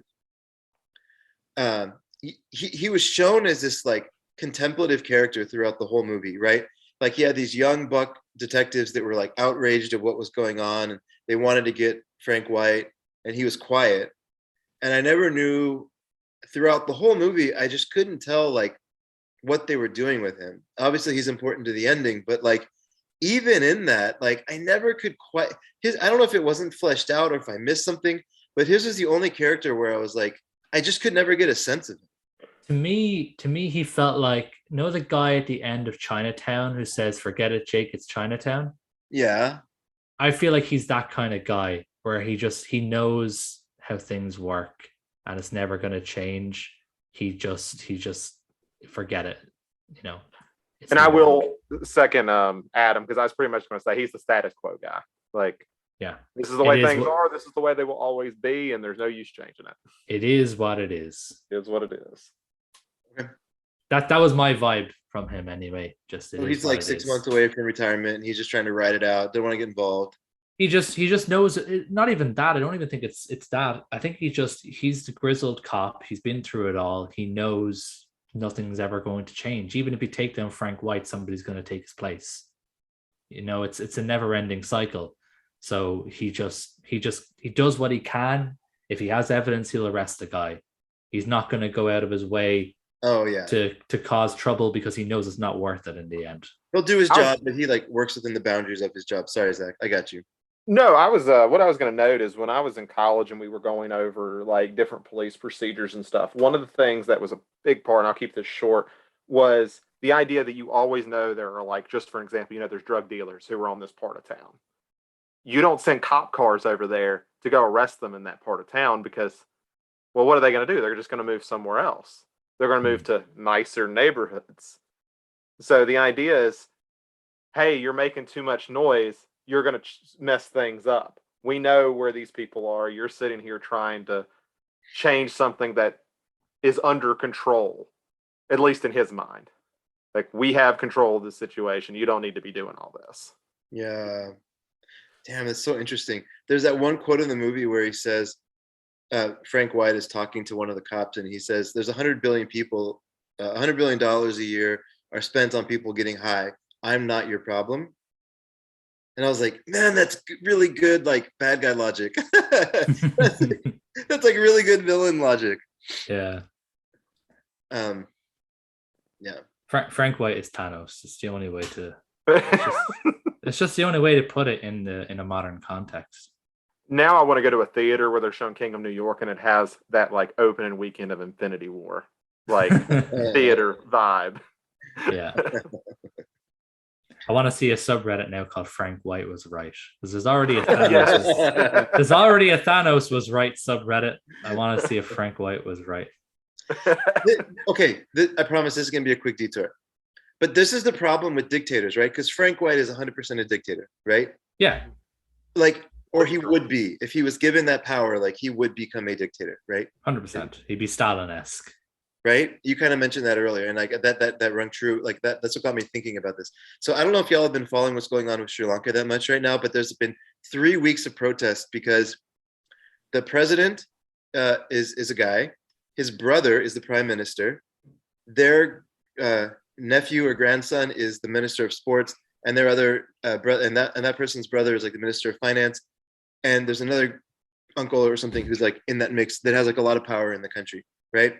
And people were kind of okay with it as long as the things were going well, because like tourism was rising, the war ended, like people were generally okay with it.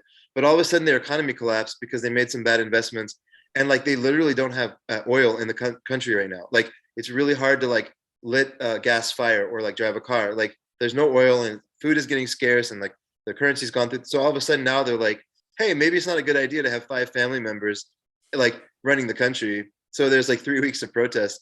And actually, the reason I'm kind of bringing this in is like today the president announced that his brother's going to be taken away from prime minister. But like my whole point of this story is it doesn't ever work, right? Like like just time and time again, like history shows that like even the dictators like a Che Guevara that have like good intentions when they come in, like it never works. Like it just it's almost like there's just nothing in us that is, we're not capable of having that unchecked power as humans or something. It's the old adage, absolute power corrupts absolutely. Yeah. There's a reason why it's a cliche. It's because it's true and it's been proven time and time and time again throughout history. And that's the thing that like is kind of I'm holding on to when I'm watching this, because I'm like, man, I kind of want to see Christopher Walken win. But then there's that knowledge of like, no, it's not going to work out. Like he's a bad guy. Like he's not. You have to go about it the right way. Like exactly. What would happen is if he won, then there would be King of New York Endgame, where Tony Stark and Captain America would have to go back in time to try and kill him before he gets into power. We've already seen that movie. We don't need another one. Yeah. But I guess that kind of ties into what we were talking about with the cop character, though, right? Like, because he, Christopher Walken wants this absolute power. That's like Frank wants absolute power. But we already kind of see what limited power, someone who almost has this absolute role in a very limited sense. Like, there's restrictions of what he can do in his position. Yeah. But even with that little bit, we kind of see that he wants things done his way. He wants this and that done. And it's almost like Frank is almost versus power versus absolute and versus restriction, and how there's similarities in them in that sense. Yeah. I'm almost kind of wondering now as an Italian American if this is even like a thinly veiled criticism of fascism. Because, on a very sort of small scale, as you're saying, Zach, he essentially acts like a fascist leader. He's charismatic. He has control over people, but acts on a violent end. Yeah, that's a good point. So maybe it's just, I could be reaching just based on the fact that he's Italian American. I assume he is anyway by his surname. I suppose it would work for Spanish either because of Franco.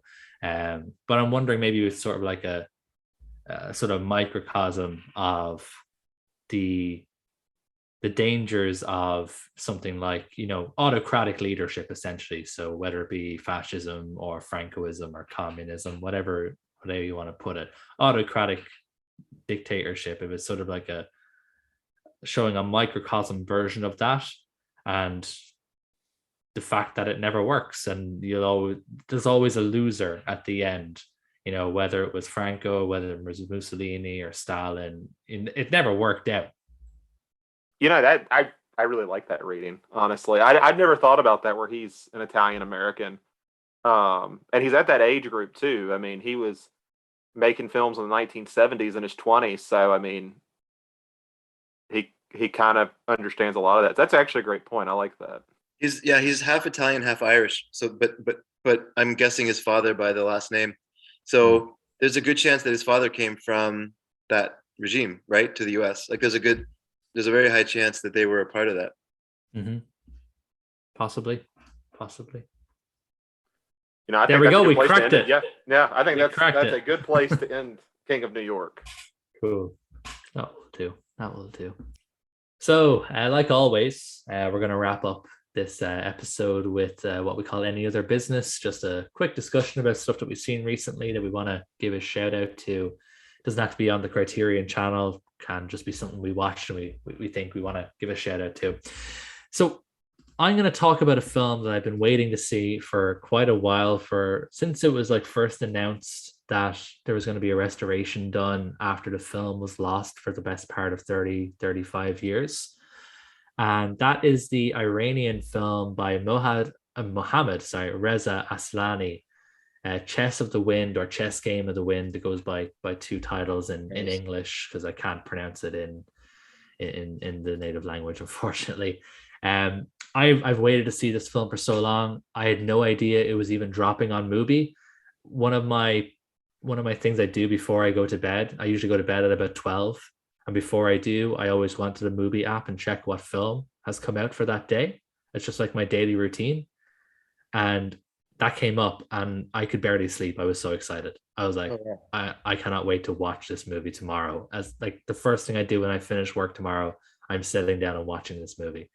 Because I've wanted to see it for so long and I've heard such amazing things. I'm just a huge fan of Iranian cinema in general. You guys know I'm obviously a big Kiarostami fan, so I was really really excited to see it, to the point where I was kind of worried that I was going in with too high expectations or something. But the hype is real with this film. With Chess of the Wind, the hype is real. Everyone, since I think it premiered at Cannes last year, before, or maybe it's going to premiere this year. I'm not 100% sure. I can't remember exactly, but I remember there being a lot of buzz about it. It was being called a lost masterpiece and everything like that. And yeah, it really just it lives up to the hype. It's just such an excellently well made movie. It has that sort of sumptuous um, reds and oranges and greens, like in the Mood for Love, Wong Kar Wai's film. It has that sort of visual aesthetic, Oh, cool. but it also has like a Buñuelian aspect where it's kind of like it's essentially kind of like a, I honestly can't even describe it. It's just one of those movies that is just it's just a vibe. The whole film is just a vibe, if that makes sense. Uh-huh. Like it does have a plot. The basic plot is that there's a family, there's a girl who's wheelchair bound, and her mother dies, and so she's left with her stepfather in this mansion in Tehran. And he basically says that he's taken all of her inheritance, she's getting nothing. He's has no interest in being a father figure to her, and so she kills him and convinces one of his nephews to help her sort of hide the crime. So and then they'll sort of share the money. It's all very Hitchcockian, not really what you'd expect, but it's just the way the film is sort of directed and shot. It's very almost surreal in a way. There's obviously a lot more mystery to it. It's very, maybe it's kind of got this, but maybe I'm being spoilerish here, but it has very Les Diaboliques vibes about it as well in terms of the plot and stuff. I don't feel know like what that means, but I like the sound. You've never seen Diabolique? Oh, okay. I misunderstood what you said. You're good. Okay. Yeah. I completely misunderstood what word you said. That was going to blow my mind. I was like, I already knew what I was going to pick for our next week if you hadn't seen that film. That would have been crazy to me. Yeah, I don't want to say too much about the film. You just have to kind of experience it. When it eventually does come out on your side of the Atlantic, just make it like one of your priorities. It's just an insane film. It's yeah, lives up to the hype. I'm sold on it for sure. Now I have a question, Adam. Since this was a 1976 film that was kind of lost, is this going to go on like your 2022 list, or do you not count that? I'm just curious. If you I don't really do it. I don't really do it because I don't go to the theater that much. I don't really do it, to be honest with you. I don't even know how many 2022 films I've seen. I don't think it's probably. I doubt it's a lot. On my letterbox here, I might as well just check and see. But no, it's 1976. Like, it's not like that's when it was made. It's just because it was suppressed and kind of lost. That's the only reason why we don't have it now. But yeah, no, I would still call this a 1976 film. I was curious because I had that issue last year with the amusement park when it came out, the Romero film that was lost because the Lutheran Church didn't want to release it and stuff. So I was like, do I count this as a 2021 film? That film is so good. Like, not including short movies, I've only seen, not including one short movie and one documentary, I've only seen 3 2022 films. Oh, okay. So yeah. Texas Chainsaw Massacre, Scream, and The Batman. It'll become 4 next week when I see Doctor Strange. I only really tend to see the blockbusters, because even if I did get a chance to go to the theater, even though there's not one really around me, even if I did, they wouldn't show, they would only show the blockbusters anyway. I don't have an art house near me, unfortunately. It's a 2-hour train ride up to Dublin to go to my nearest art house. Oof. It's quite an event. Yeah. So it wouldn't matter what list they put it on, whether it was 2022 or not. It wouldn't matter because it wouldn't be a long list anyway. What about you, Zach? What have you seen? So I've gotten a little bit back more into reading recently. And kind of one, like if I'm ever in the mood to get back into reading, I go to Stephen King because I've read a lot of them. He's an easy read for me. Adam, I understand. I think it's one of your favorite books, right? Yeah, I love it so much. It's definitely like a top 3 book of all time. Yeah, and I've been going through The Dark Tower again. So usually when that happens, it means a lot of what I watch is going to be King related. So I ended up watching the miniseries 11/22/63. It's one of my favorite books by him. That was great. I watched the 2013 Carrie the day before yesterday. It's not good. It's worse than I remember it being.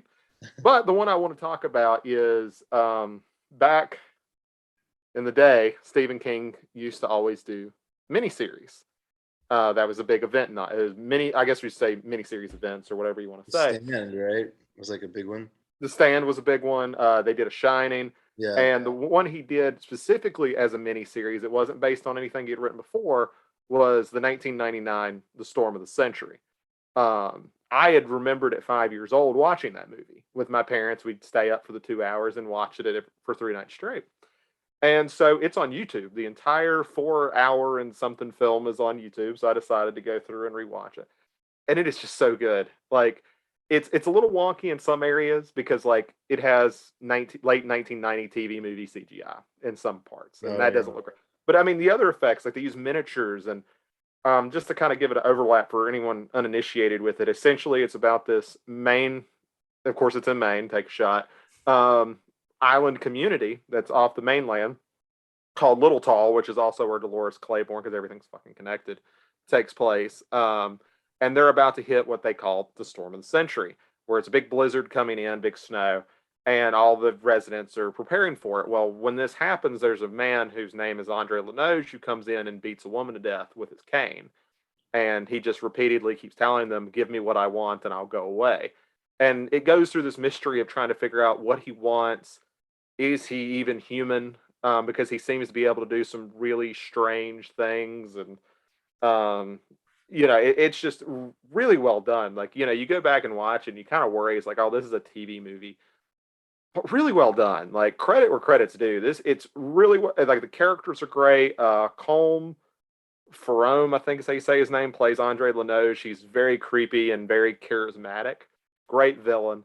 And while it's long and sometimes hard to recommend, you could cut that movie into like 6 different parts and watch it really easily on YouTube. And I think it's really worth watching. It's one I'm glad I revisited because it's been like 20 years since I've seen it. Can I, as a King expert, can I just ask you about because I've read a good few King books, but I've never read Pet Sematary. Is Pet Sematary the book good? Yes, absolutely. Okay, neither because I've seen both versions of that, and they're both shit.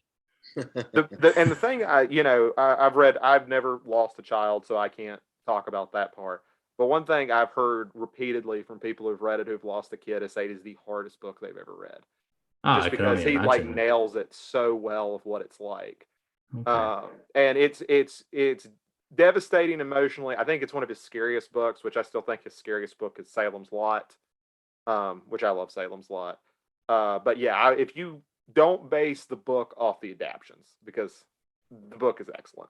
Okay, because I do own it. I just never got around to reading it because I remember I watched the newer version like a few years ago. I'm sorry. And I was like, that's not very good. And I was like, okay, well, and literally only like two or 3 weeks ago. So in the meantime, since we last recorded, and the sort of original version that they adapted came onto Netflix, and I'm like, oh, maybe this one will be better. And I was like, no, that wasn't very good either. The only good thing about it was the awesome Ramones song. Mm-hmm. Yeah, that's good too. The performance of Zelda is good. I like her better in the original. Who is Zelda again? Trying to say how to describe it. I can't even remember if she's really a child, like an actress wise, but it's the blonde head one. Let me see if I can just figure out. Oh, I know the sister. Yeah. Yes. Okay, Yeah, that is good. That yeah, is good. she's good.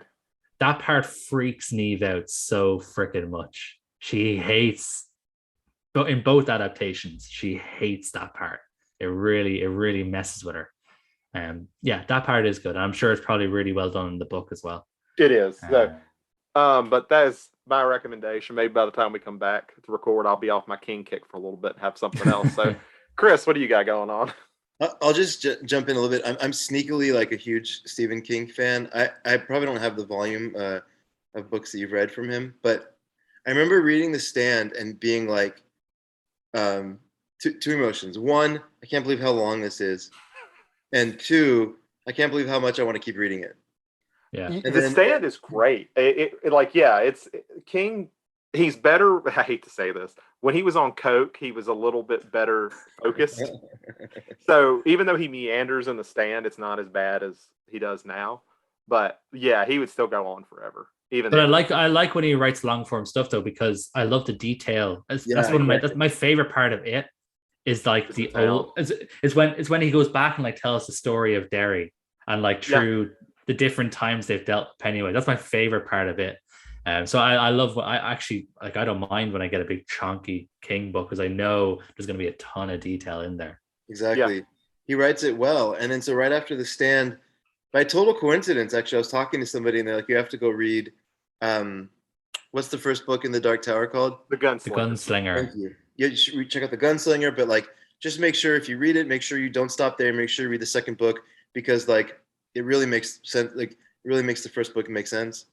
So I did that, and I was like, well, now I've read two. I have to finish the Dark Tower. And even though it kind of is a slog at like for moments at a time, I would say overall I loved like almost every part of that. And like, anyways, I just think he's a brilliant like. I don't know if he's just a storyteller, right? He's a very natural like storyteller. And I Yeah, I don't know. love watching him in interviews. Like he'll go on, like when he gets invited to colleges to talk, he's really good at it. And it's like, yeah, that makes sense. Right? Anyways, speaking of some people that are not naturally great storytellers, let me do a quick run through of 5 movies that I saw on a plane because we had 9 hours one way and 10 hours the other way. Even with a 5-year-old, I was able to sneak some movies in. So quickly, I'll start off with The Eternals, Marvel movie. I always go into, as much as I have a tendency to be like a little harsh on them, I go into every one with optimism because I am kind of a fan of the movies. Not a fan of this one. The Eternals was a waste of time. What a terrible movie. Like I love the way that they set up like the next big bad guy, and I'm curious what they do with that. Uh, Everything else was a total mess. Like I can't believe the script was greenlit. Have y'all seen it? No, I haven't. Of course, I have.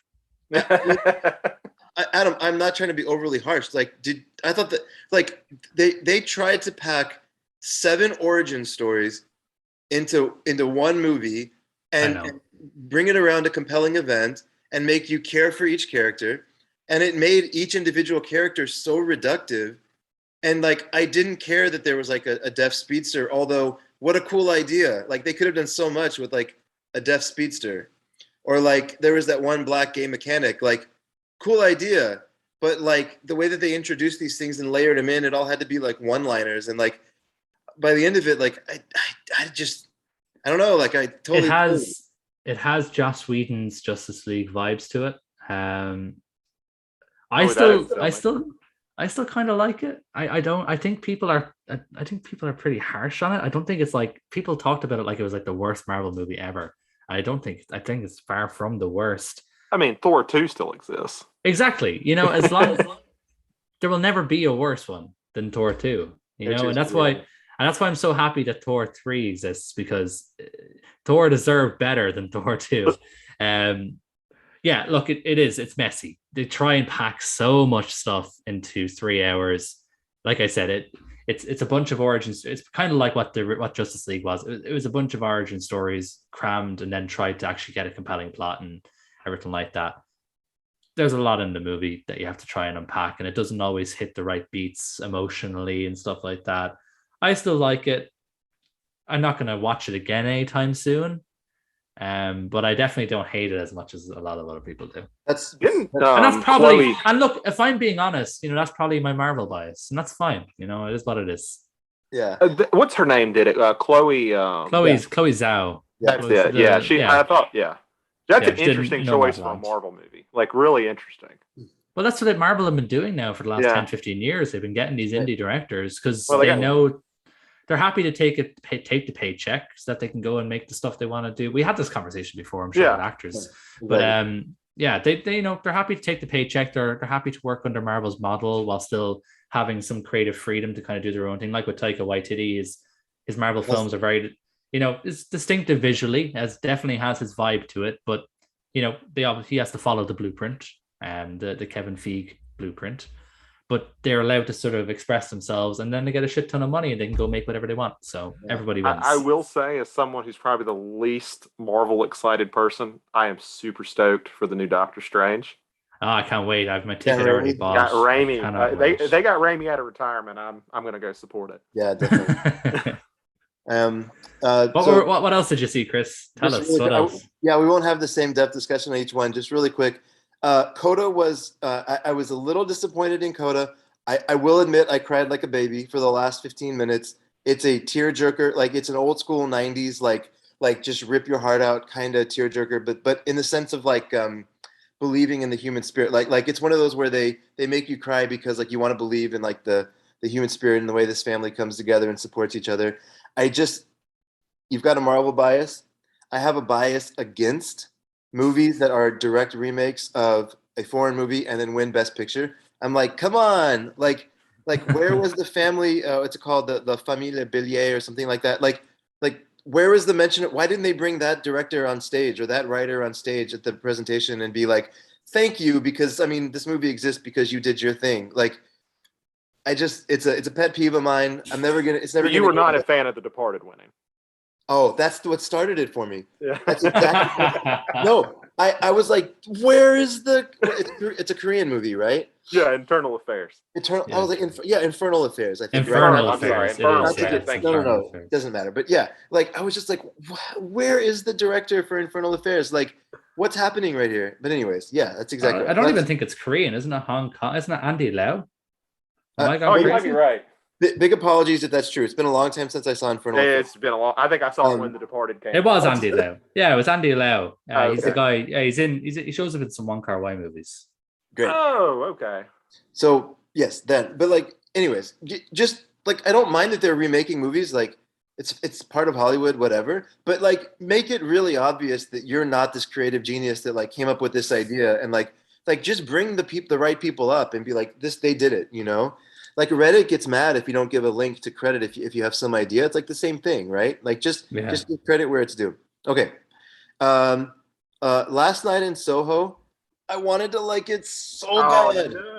No, I like. I'll say it's okay. I don't know if I'm an Edgar Wright fan. Ooh. And I know that like I love him. Pitchforks. I love him so much as who he represents. So I will always support him, and I want him to exist. And Last Night in Soho had so many cool ideas in it, and the visual style was so unique, and it was great. His movies just have like a little bit of like a unprofessionalness to them that like bugs me. Like I don't know how to say it. There's a quality there that like I want them to be like either slightly more serious. I don't know. It just always feels like him. I will probably buy Last Night in Soho. I want to support him. I like the idea of him, and maybe on a second watch I'll like it more. Just a quick question: have you seen Hot Fuzz? Yeah, they're funny. Like I laugh in those. Hot Fuzz. That's so good. I don't know. Chris is gonna feel so alone. No, it's fine. I know, like I know the love for him, and it's earned. I don't know. I never could quite get it. Is it Anya Taylor-Joy? Anya Taylor-Joy, yeah. Anya Taylor-Joy. What a face! Like just in terms of being a unique, like I want to see more movies from her. The Witch. She's in The Northman. Go see The Northman. Okay, The Witch, Northman. Okay, yeah. Like I haven't seen those. I just like I'm so glad she's acting. Like she carries so much emotion and like I don't know. She's a very powerful actress. I haven't seen it myself, but I've heard she has a Netflix series called Queen's Gambit, and she's like the main character in that. I've heard it's very good. So if you're looking for something that you don't go to the theater to watch, Ooh. Sorry, it's taking a long time. Really quickly, the James Gunn Suicide Squad, loved it. I'll defend that movie forever. That movie's great. $300 million trauma film. Exactly, but that's my trauma bias coming through. Like it was perfect. I think it's. I can't Did you wait catch for it. Lloyd? Did you catch him in it? No, I was actually maybe I was. He's in the distracted. bar. So next time you watch it, he's in the bar scene. Okay, and then No Time to Die. Not a good Bond movie. I haven't seen it, so I can't comment on that one. Not a I good haven't Bond seen a movie. single Bond movie in my life. Oh I wow. haven't- Oh wow. Never Okay. seen I was going to say I haven't seen a Bond movie since The Quantum of Solace, but you have me bet on that one. Yeah, I've never Yeah. seen one. Not a big spy espionage guy, so I've just never tried. That's kind of the crux of that series, yeah. I don't think that's going to be remembered well. It's a super long, and I don't like Ralph Fiennes' character or Ray Fine or whatever. And not a good movie. I didn't think it was well done, which is a pity. I don't know what they're going to do when they replace Daniel Craig, but anyways, that's it.